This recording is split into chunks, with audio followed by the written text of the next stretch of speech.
Hello, this is Alok, founder and managing partner at Tax Mantra Global, TMG. When five bank apps in Singapore rejected this startup and then it went on to make $150 million in revenue, they knew they were onto something valuable. But none of the banks did. They had the product, they had the roadmap, they had early traction.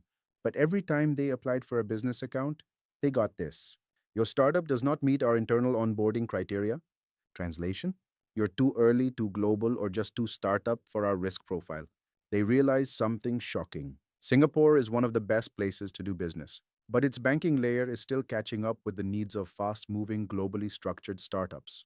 At TMG, we've helped 750 plus startups set up and scale in Singapore with proper banking, compliance, and cross border readiness. Here's what finally worked for them and will work for you too. 1. Set up your structure properly. If your shareholding or parent entity is outside Singapore, you're in the complex bucket, not rejected, just under more scrutiny. Simplify your structure, tighten paperwork, and get compliance sorted from day one. 2. Avoid triggering red flags. Blockchain, crypto, cross border funds flow, digital assets all need very specific compliance prep before you apply. Look for consultants with subject matter expertise. 3. Combine tech with trusted touchpoints. App-based onboarding is efficient and often the first step. But when stakes are high, outcomes improve dramatically when paired with a relationship manager introduced through a trusted partner. Digital first doesn't mean relationship last.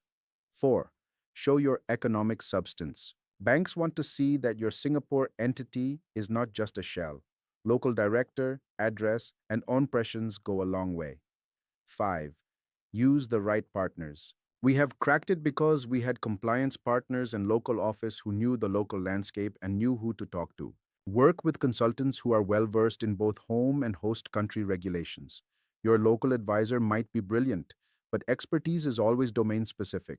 There's zero harm in getting a second or third opinion when you're playing a global game. So, if you're planning to go global via Singapore, remember, getting the entity registered is easy. Getting banked is a whole other game. If you're facing this invisible wall, DM me. I'll share exactly how to avoid losing 3 months as that startup did.